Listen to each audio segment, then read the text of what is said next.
Security footage shows 3 people entering the building. 2 days later, one comes out. When asked where the others were, he said, "I came alone." The camera was mounted on a utility pole at the entrance to the former Grey Pines Sanatorium. A private security firm installed it back in 2014 following a string of vandalism. The recording was low-res, but faces were distinguishable. 3 young men walked past the barrier at 2:32 p.m., October 7, 2016. 2 are carrying backpacks. 1 has a tripod. Thanks for watching this video. I'm always curious who's watching and where you're from. Drop your city, the time, and what the weather's like where you are in the comments. If you're into this kind of story, make sure to subscribe. There are a lot more strange and unsettling cases coming. Now, let's get into the story. 47 hours later, on October 9th at 1:19 p.m., the same guy with the tripod appears in the frame again. He's walking in the opposite direction, alone. No tripod, no backpack. His gait is uneven. He doesn't look at the camera. A Monroe County duty officer took the call at 3:40 p.m. that same day.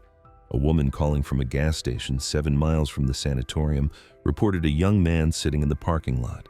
He wasn't responding to questions, wasn't asking for help, just sitting on the curb, staring straight ahead. His name was Ethan Cole, 21, junior media and communications major at UPenn. Along with 2 friends, he ran an amateur YouTube channel dedicated to urbex exploring abandoned places, 32,000 subscribers. Their last video, an exploration of a closed psych ward in New Jersey, had racked up 120,000 views. Grey Pines was supposed to be their senior thesis project.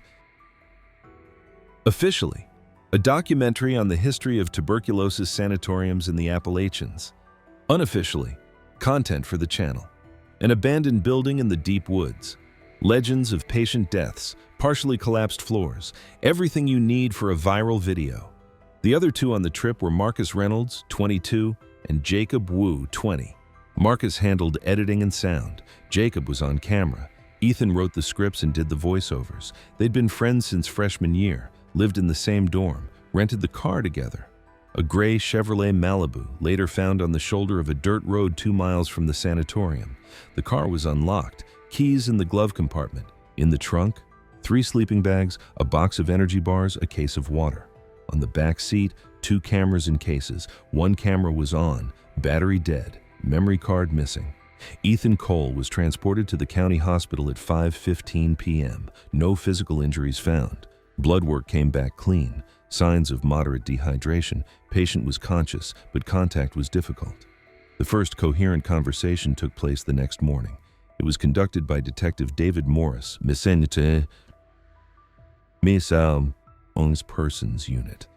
The interrogation recording survived. "Ethan, who did you go to Grey Pines with?" Pause, 11 seconds. "I went alone. We have video from the entrance camera. It shows 3 people, you and 2 others." "I don't know what you're talking about." "Marcus Reynolds and Jacob Wu, your friends. They went with you." Pause. 14 seconds. "I don't have friends with those names." Detective Morris showed him a photo, taken 2 weeks earlier. 3 young men standing outside the university library. Ethan in the center, Marcus on the left, Jacob on the right. "Is this you?" "Yeah." "And who are these guys?" Ethan stared at the photo for 19 seconds. Then he said, "I don't know these people." Marcus Reynolds' parents filed a missing person report on the evening of October 8th. He hadn't answered 3 calls and 6 texts. That was out of character. Marcus called his mom every day. Jacob Wu's parents contacted the police on the morning of October 9th, a few hours before Ethan was found at the gas station. Jacob was supposed to be back the day before. He'd promised to help his dad with a move. The search operation began at 8:00 a.m. on October 10th. The Grey Pines territory covers about 27 acres. Main building, 4 stories. West wing collapsed in 2003. Outbuildings, 6 structures, 3 inaccessible due to structural instability. Surrounding forest, mixed, dense, no trails. 42 people, K9 units, drones with thermal imaging, 3 days of searching. They didn't find anyone. The last text from Jacob Wu's phone was sent at 10:47 p.m. on Friday. The recipient was his girlfriend, Megan Price. The text read, "There's someone here. Call you back later." He never called back. Megan didn't see the message until Saturday morning. She texted back, "Everything okay?" Not delivered. Jacob's phone was already off the grid. She texted 3 more times throughout the day, called twice. By evening, she reached out to Marcus. His phone was out of range too. She called Ethan. Same result. Megan decided there just wasn't any service out in the woods. It was a logical explanation. She went to sleep. By Sunday, she started worrying for real. Detective Morris reconstructed the last 48 hours from scraps of data, witness statements, CCTV footage, bank transactions, GPS pings right up until the signal died. Thursday, October 6th, the 3 students rented a car at the Hertz office on Market Street in Philly. Time, 3:20 p.m. Paid with Marcus Reynolds' card. Chevrolet Malibu, gray metallic, 42,000 miles on the odometer. That evening, they loaded the gear. 2 cameras, 3 mics, tripod, drone, a DJI Phantom 4 registered to Jacob, lighting rigs, 528GB SD cards. They crashed at the dorm, headed out Friday morning, Friday, October 7th, 8:15 a.m. Car gassed up at a station in Bethlehem. Pump camera captures all 3. Ethan pays at the pump. Marcus buys coffee and hot dogs inside. Jacob stays in the car. You can see him glued to his phone in the back seat. 11:40 a.m. Last transaction, a 7-Eleven in Stroudsburg. Energy bars, water, chips, total $23.47. Ethan's card, 2:32 p.m. The entrance cam at Gray Pines logs 3 people between 11:40 a.m. and 2:32 p.m., almost 3 hours. The drive from Stroudsburg to the sanatorium is about 60 miles. Should have taken just over an hour. Where they were for the rest of that time is unknown. Detective Morris theorized they got lost. GPS was useless out there. The sanatorium isn't on the maps. They could have been looking for the entrance, making pit stops, filming B-roll on the way. There was no way to verify this. Phones weren't found. Footage didn't survive. Or it did, but it was God knows where. From the moment they crossed onto the Gray Pines property, the information goes dark. What we know about the sanatorium. Gray Pines was built using a standard blueprint for TB wards of that era. Long corridors with massive windows, light and fresh air were considered part of the cure. Wards facing south, treatment rooms facing north, cafeteria in the center, morgue and maintenance in the basement. The building stood unsupervised for 45 years. Roof leaked, floors rotted out. In 2003, the West Wing collapsed 30 tons of brick and concrete. By 2016, you could only get in through the main entrance or a breach in the East Wing wall. Locals called the place Idiot Magnet. Teenagers showed up on weekends. Graffiti on the walls, broken bottles in the hallways, scorch marks from campfires in the old mess hall. The security company put up a camera and a private property sign. That didn't stop anyone. Ethan, Marcus, and Jacob arrived Friday afternoon. Plan was to spend 2 nights inside. Shoot enough material for a 15 to 20-minute polished video. Head back Sunday evening. Their last messages are dated Friday, October 7th. Marcus to his mom, 4:12 p.m. Made it safe. Place is creepy, you'd love it. Service sucks, we'll text when I'm back. Jacob to a group chat with classmates, 5:44 p.m. Gray Pines, content's gonna be fire. Attached was a photo. Building facade, blown out windows, peeling sign reading Gray Pines Sanatorium, welcome. Ethan didn't send anything. His mother later said he rarely texted during shoots. He preferred total immersion. After 6:00 p.m., none of the 3 made contact. Their phones stopped registering on the network. Nearest tower was 9 miles out. Signal in the sanatorium zone was dead. The search team swept the building 3 times, every floor, every room that was safe to enter. The basement flooded a third of the way up, the attics, the outbuildings. They found signs of recent presence, wrappers from energy bars. Same brand as the ones in the trunk, an empty water bottle. Tripod marks in the dust on the 3rd floor, 3 circles, equilateral triangle. Someone had set up a camera there. What they didn't find, people, bodies, large equipment, memory cards, footage. They swept the forest within a 3-mile radius. Dogs picked up a scent from the sanatorium entrance, followed it to the West Wing. There, the trail cut off at a wall, literally at the wall. The dog pressed its nose against the brickwork and sat down. The handler reported that this behavior meant one of 2 things. Either the person walked through the wall or they were airlifted out. He called both options unlikely. Several theories were worked in parallel. Accident, building was condemned, floors could have given way, but there was no rubble inside. Neither fresh nor old piles that could hide bodies, foul play, remote area. Outsiders could have rolled up, but the entrance camera logged every vehicle. In 2 days, 0 cars, only the gray Chevy Malibu that brought the 3 students, voluntary disappearance. Didn't explain why Marcus and Jacob left their gear, the car, and ghosted everyone, or why Ethan claimed he came alone. Detective Morris went back to the interrogation on October 11th. Ethan had spent the night in the hospital under psych observation. His condition had improved. He answered questions, ate, slept, but his story hadn't changed. Walk me through what you remember about the trip. I drove up Friday, alone, wanted to shoot a video for the channel. For the channel you run with Marcus and Jacob? I don't know who that is. I run the channel alone. The channel page lists 3 admins, you, Marcus Reynolds, and Jacob Wu. Pause. I don't remember adding anyone. The detective showed him screenshots, videos from the channel, Marcus in frame setting up a mic, Jacob holding the camera, his reflection visible in a window, Ethan doing the voiceover, his voice layered over the footage. Is that your voice? Yeah. Is that your channel? Yeah. Who are the people in the shot? Ethan stared at the screen for 34 seconds. His face showed nothing. No recognition, no surprise, no fear. I don't know. I've never seen them. A psychiatric evaluation was scheduled for October 13th. Dr. Lisa Chen, a clinical psychologist with 20 years of experience, spent 4 hours with Ethan. Her report ran 11 pages. Key findings? Patient shows no signs of malingering. His statements are consistent and internally non-contradictory. He genuinely believes what he is saying. Possible explanations. Dissociative amnesia triggered by acute stress. A traumatic event could have led to selective memory erasure regarding people connected to said event. The problem? Dissociative amnesia usually affects memories of the event itself, not people. Cases where a person forgets the existence of close friends are extremely rare. Fewer than 10 such cases described in literature over the last 50 years.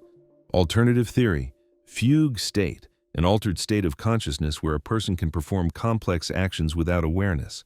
But a fugue doesn't explain where the other 2 went. Dr. Chen wrote in her conclusion, I cannot explain what happened. I can only state that the patient is not lying, at least not consciously. Marcus Reynolds' parents arrived in Pennsylvania on October 12th. Mother Carol Reynolds, school teacher. Father Gregory Reynolds, insurance agent. They hadn't slept in 3 days. Carol asked to see Ethan. Police allowed it. The meeting took place at the hospital, with Detective Morris and the attending physician present. Ethan, it's me, Mrs. Reynolds. Do you remember me? Ethan looked at her blankly. I'm sorry, I don't know you. You came to our house for Thanksgiving, 2 years in a row. You ate my turkey and said it was the best in the state. Nothing. You and Marcus were like brothers. He said you were the only person he trusted. I'm very sorry. I don't remember any Marcus. Carol Reynolds broke down in tears. They escorted her out of the room. Ethan watched her go with the same vacant expression. After the meeting, Detective Morris noted in his report, either he's a brilliant actor, or this is the weirdest case of my career. 2 days later, the search operation was officially suspended. Status of Marcus Reynolds and Jacob Wu. Missing. Ethan was discharged on October 15th. No charges filed, no grounds, no bodies, no signs of a crime. Just a young man swearing he went to an abandoned sanatorium alone. On October 16th, the investigation got a jump start. New info came in from the owner of the security firm handling the entrance camera. He reported that the camera records audio too. Low quality, but you can make out words. A tech isolated the audio track from the October 7th recording, 2:32 p.m. Footsteps crunching on gravel, voices 3 distinct males. Conversation is choppy, wind drowns out words. Voice 1, identified as Ethan. Should start with the basement, that's where the gnarly content is. Voice 2, presumed Marcus. Drone first, establishing shots, then we go inside. Voice 3, presumed Jacob. Battery's good for 40 minutes, then recharge. Voice 1, Okay, Jacob, you're on camera. Marcus, sound. A conversation between three people. Ethan calls Jacob by name, gives orders, assigns roles. When Detective Morris played the tape for Ethan, he listened in silence. His face didn't change. That's your voice? Yeah. You say Jacob. You say the name. I hear it. Do you remember this conversation? Pause. 7 seconds. No? It's your voice. You're talking to someone. I don't remember. You call him by name. I don't know any Jacob. The detective stopped the recording, fixed Ethan with a long stare. Ethan, what happened in that building? Nothing. I shot a video, slept, left. You realize your story doesn't match the facts? I understand what you're telling me, but I only remember what I remember. The meeting ended. Detective Morris stepped out into the hallway and called the district attorney. The call lasted 4 minutes. After hanging up, Morris wrote in his report, I have no grounds for an arrest, no bodies, no weapon, no motive, no confession. All I have is a kid who's either lost his mind or is hiding something. I don't know which is worse. The official investigation theory at that point, Marcus Reynolds and Jacob Wu entered the Gray Pines Sanatorium on October 7, 2016, and did not exit. Their location is unknown. Their fate is unknown. The only person who might know the truth either doesn't remember it or refuses to speak. The search was suspended on October 20th. Resources were reallocated. Gray Pines was closed off again, this time as a potential crime scene. Yellow tape across the entrance. Sign reading, police investigation, do not enter. The sign stayed up for 3 weeks. Detective Morris showed him the photograph, taken a week before the Trip 3 students standing in front of a university building. Ethan looked at the image and asked, who are those two? It was the fourth attempt to spark even a flicker of recognition. Photos, videos from the channel, audio recordings, messenger logs, hundreds of texts between him and two people he allegedly didn't know. Nothing worked. On October 23rd, Ethan agreed to a follow-up evaluation, this time at Johns Hopkins. 3 days of testing, MRI, EEG, neuropsychological screening, a series of interviews with 2 independent psychiatrists. MRI results, no pathologies, no damage, tumors, signs of stroke or trauma. Ethan Cole's brain was physically healthy. EEG results, normal. No anomalies in electrical activity, no signs of epilepsy or other disorders that could trigger memory gaps. Neuropsych tests, cognitive functions normal, attention, focus, short-term and long-term memory all within normal range. Ethan remembered his childhood, remembered high school, remembered freshman year, remembered every video he had filmed alone. He remembered Gray Pines, but only his version of events. Doctors. Raymond Walsh, the lead psychiatrist at the clinic, spent 12 hours with Ethan over 3 days. His conclusion was cautious. The patient demonstrates highly selective amnesia. He does not remember 2 specific individuals, Marcus Reynolds and Jacob Wu, yet he remembers everything else. This is highly unusual. In my practice, I have never encountered a case like this. When the investigator asked if Ethan could be faking it, Dr. Walsh replied, theoretically, yes. Practically, unlikely. To simulate amnesia this consistently for 3 weeks requires preparation he didn't have. His reactions are spontaneous. His physiology doesn't betray any deception pulse, blood pressure, galvanic skin response remains stable when he denies knowing the missing persons. Detective Morris asked, what do you think happened? Dr. Walsh paused, then said, I don't know, but if this isn't simulation, we are dealing with something science cannot yet explain. On October 27th, Ethan met with Jacob Wu's parents. Linda and Michael Wu flew in from San Francisco. They hadn't slept properly in almost 3 weeks. Linda had lost 15 pounds. Michael's hands were shaking. The meeting took place in the PD conference room. Present, Detective Morris, a psychologist, and the Wu family attorney. Linda brought a photo album, pictures of Jacob growing up, first day of school, prom, birthday, 19 candles on the cake. In the last photo, Jacob was standing next to Ethan at some campus event. They were smiling at the camera, arms around each other's shoulders. Do you remember this day? Linda asked. Ethan looked at the photo, then at the woman. I remember the event. Campus fair, last October. Who were you with? Alone. My son is standing right next to you in the picture. I see that, but I don't remember him. Linda handed him another photo. Group shot, Ethan, Jacob, Marcus, and a few other students. On the back, it read, Dark Explorers Team, September 2016. Dark Explorers is the name of your channel, Linda said. You and Jacob came up with it together, he told me. The channel is called Dark Explorers, that's true, but I came up with the name myself. My son, you knew him, you were friends, he trusted you. Ethan looked at her with zero expression. I'm very sorry your son is missing, but I can't help, I don't know him.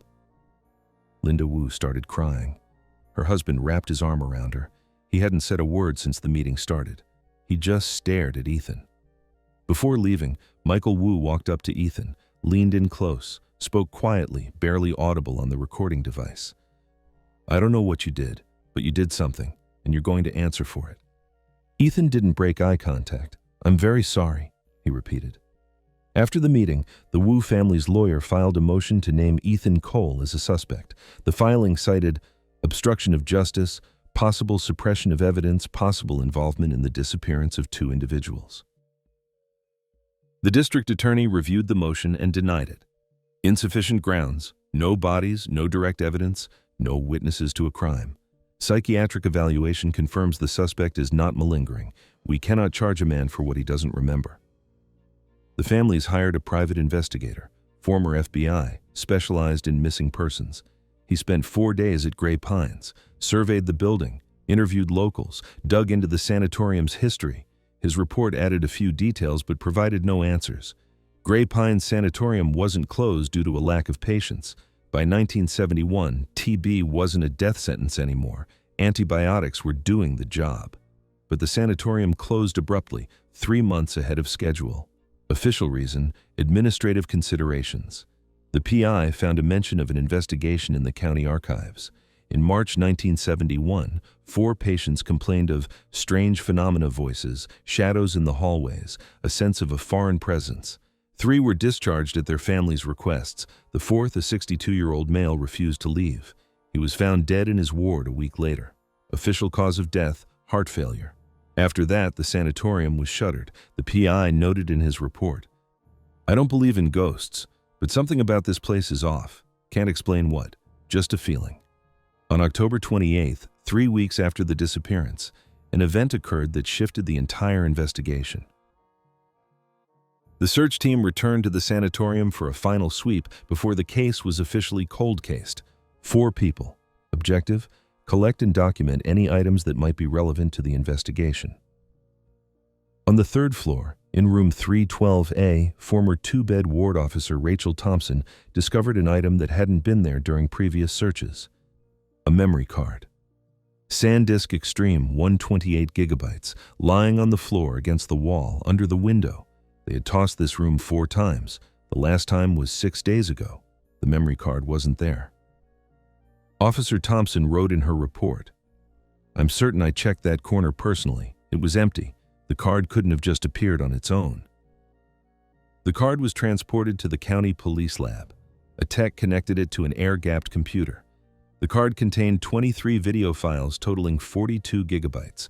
File creation dates, October 7th and 8th, 2016. The first recordings were normal. 3 young guys entering the sanatorium, Jacob filming the facade, Marcus checking the audio levels, Ethan standing by the entrance waiting for the cue. They're joking, laughing, discussing where to start. Basement, Ethan says on the recording. That's the creepiest part. Start there, then work our way up. Enough light? Marcus asks. I brought 4 flashlights. It's enough. Okay, Jacob, you're up first. Shoot everything. They go in. Hallway, stairs down, darkness. The video runs 47 minutes. Standard content for their channel.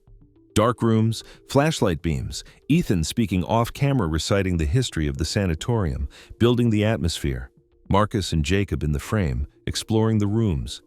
The anomaly appears on the 23rd video. Timestamp, October 8th, 2:14 a.m. They found the memory card 3 weeks after the disappearance. It was lying on the floor of the 3rd floor, inside room 312AA, former 2-bed ward. The search team had tossed that room 4 times. The last sweep was 6 days prior. The card definitely wasn't there before. Investigators were sure of that. The 23rd video on the card clocked in at 11 minutes and 43 seconds. Timestamp 2:14 a.m. October 8th, night, pitch black. A flashlight beam cuts through the third-floor hallway. There are 3 people on the recording. Voices are distinct. Ethan, let's shoot the final segment. Jacob, give me a wide of the hallway. Jacob, sec, batteries at 12%. Marcus, I got a spare. Here. Sound of an object being passed. The camera dips, then comes back up. The corridor, patient room doors, plaster peeling off the floor. At the 0327 mark, the camera pans. It captures a large window at the end of the hall. The glass is partially blown out, but the center pane is intact. The flashlight reflects in it. And 2 people. Ethan is standing on the left. His face is clear. Marcus is on the right, back to the camera. Jacob is holding the camera. He should be visible in the reflection between them. He isn't. The tech guy zoomed in. Frame-by-frame analysis. Ethan check. Marcus check. The spot where the cameraman is standing, empty space. You can see the reflection of the wall behind him, the reflection of the doorway, but no human being. Jacob's voice is on the tape. He says, "Sick shot. Let's keep that for the outro." The camera is in his hands. Its movements match his voice, but in the reflection, nobody home. Detective Morris called in a digital forensics expert. The job, verify the footage, determine if the file had been doctored. The analysis took 4 days. The report was 11 pages long. Key conclusion: no signs of digital manipulation detected. File metadata matches the stated recording date. Compression format, bitrate, color profile, everything indicates an original recording from a Sony A7S II registered to Ethan Cole. The expert added a note. Technically speaking, I cannot explain the absence of the reflection.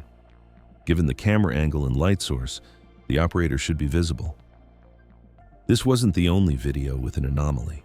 They found 4 more clips on the card where Jacob is physically present, his voice, his movements, his shadow on the wall, but missing from reflections. Video 17, Sanatorium cafeteria, huge east-facing windows, early morning, gray light. Marcus is standing by the window, looking out at the forest. Ethan is sitting on an overturned bucket, reviewing footage on the camera monitor. Jacob is shooting a wide angle.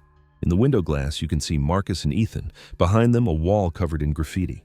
In Jacob's spot, an empty doorway. Video 19, room on the 2nd floor, shards of a mirror on the floor. Marcus picks one up, shows it to the lens-dried paint on the glass. In the reflection of the shard, you see Marcus. Over his shoulder, the wall. Jacob should be there. He's not. Video 21, basement, puddle of water on the concrete floor. 3 people walking down the stairs. You hear 3 sets of footsteps. The camera captures the reflection in the water. 2 silhouettes, not 3. Video 22, 4th floor hallway, metal locker with a mirrored door. Ethan opens it, looks inside. The mirror reflects him and part of the hall behind him. Jacob is standing 10 feet away. His voice, "What's in there?" In the reflection, his spot is empty. Detective Morris called a meeting. Attendees, district attorney, the tech expert, the psychologist, and officers from the search team. Morris played all 5 videos. The room was dead silent. The DA spoke first.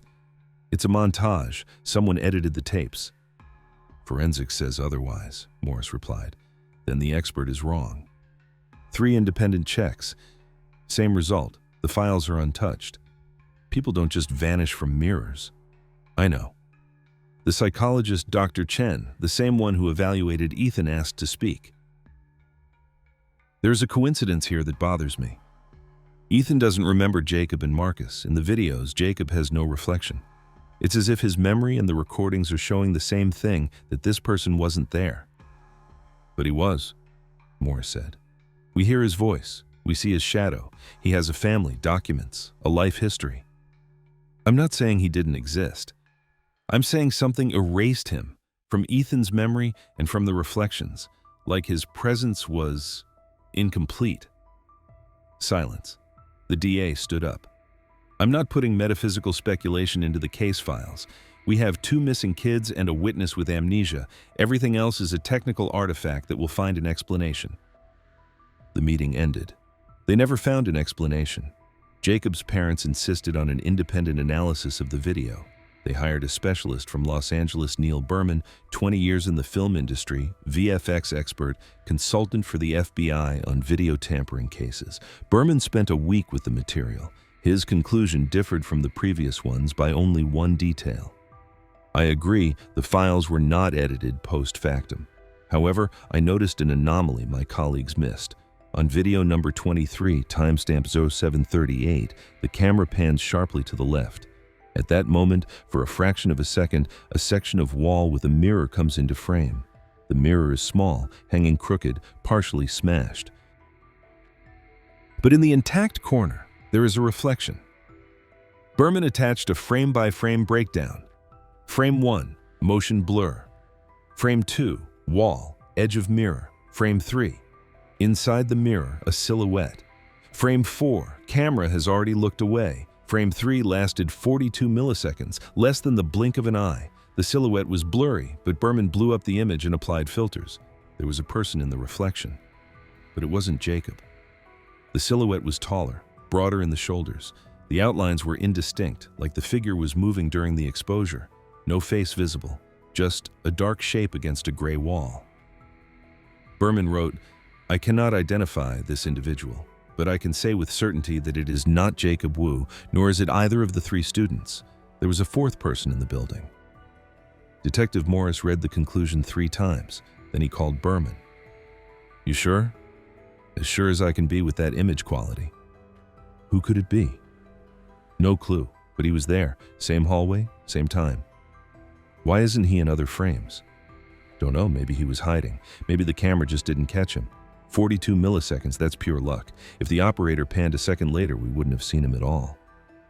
Morris went back to Gray Pines the next day, alone, found the hallway from the video, found the mirror still hanging crooked, still partially smashed. He stood there for 15 minutes, stared into the mirror, saw only himself.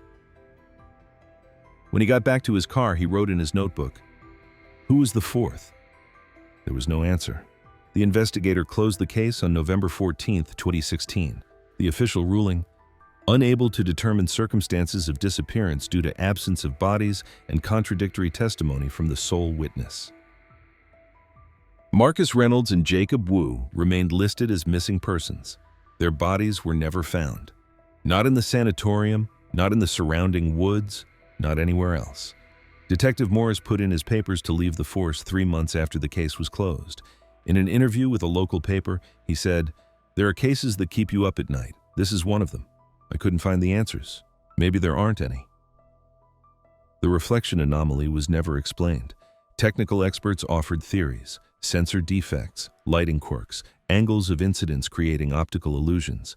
None of the theories held water. A sensor glitch doesn't explain why Ethan and Marcus reflect fine, while Jacob doesn't. The lighting was different in all 5 videos: basement, cafeteria, hallways on different floors. The conditions changed. The result stayed the same. An optics professor from MIT, contacted by Jacob's parents, studied the footage and wrote, "From a physics standpoint, this is impossible. Light doesn't choose who to reflect. Either the footage is faked in a way I don't understand, or we're dealing with a phenomenon science hasn't described yet." He refused further comment. Jacob Wu's history was thoroughly documented. He existed. There was no doubt about that. Birth certificate, March 15, 1996, San Francisco, California.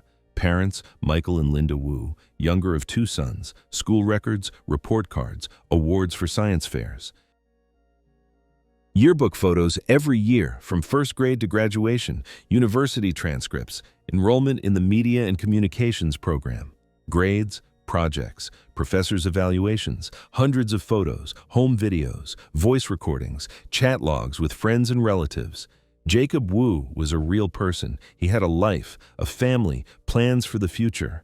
He was going to be a documentarian, wanted to make films about people on the margins of society, the homeless, migrants, the forgotten. His mother kept a letter he wrote when he was 12. School assignment, what I want to be. Jacob wrote, "I want to show people no one sees, make them visible." Now he had become invisible himself. Ethan Cole went back to university in January 2017. He didn't re-enroll in his program. He pulled his papers, moved to another state, didn't say where. The Dark Explorers channel was deleted on December 2, 2016. All videos, all comments, the entire history wiped.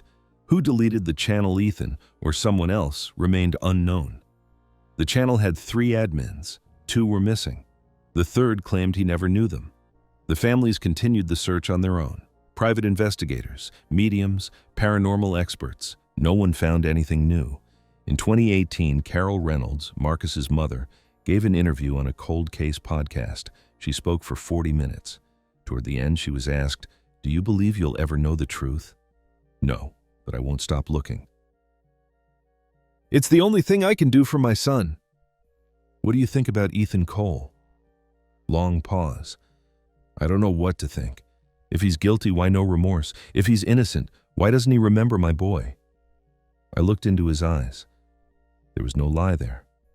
There was nothing. A void. She fell silent, then added, "Sometimes I think he's a victim too, that something was done to him that we don't understand. But that's no comfort. My son is gone. Someone has to answer for that." Ethan Cole's last known contact was in March 2019. A psychiatrist from Johns Hopkins, Dr. Walsh, received a letter from him. Snail mail. Return address was a P.O. box in Nevada. The letter was short. Dr. Walsh showed it to Detective Morris, retired by then. The contents were never published, but Morris later described it in a private conversation. He wrote that he started remembering, not everything, fragments, faces without names, voices without words. He wrote that he wakes up at night and sees 2 people in the corner of the room. They stand there and watch him. He can't make out their faces, but he knows he knew them once. Morris remembered the last paragraph verbatim. "I remember there were 3 of us, but I don't remember them. I feel a void where the memories should be, like a hole in my head. Sometimes I feel like I disappeared too. I just didn't notice." After that letter, Ethan Cole went dark. The P.O. box in Nevada was closed 6 months later. The trail went cold. Gray Pines Sanatorium was demolished in 2021. The land was sold to a development company. They planned to build a residential complex on the site. Construction started that fall. In December 2021, workers digging the foundation pit hit a section of foundation that wasn't on the blueprints. Underneath it, a room not marked in any documentation. A concrete cell, 10 by 12 feet, metal door welded to the frame from the inside. Inside, it was empty, almost empty. Lying on the floor was a camera, Sony A7S II. Serial number matched the camera registered to Ethan Cole. Battery long dead, memory card missing. The camera was turned over to the police. The case wasn't reopened, no grounds. Forensics didn't find anything new. The camera had been sitting in a concrete room for 5 years.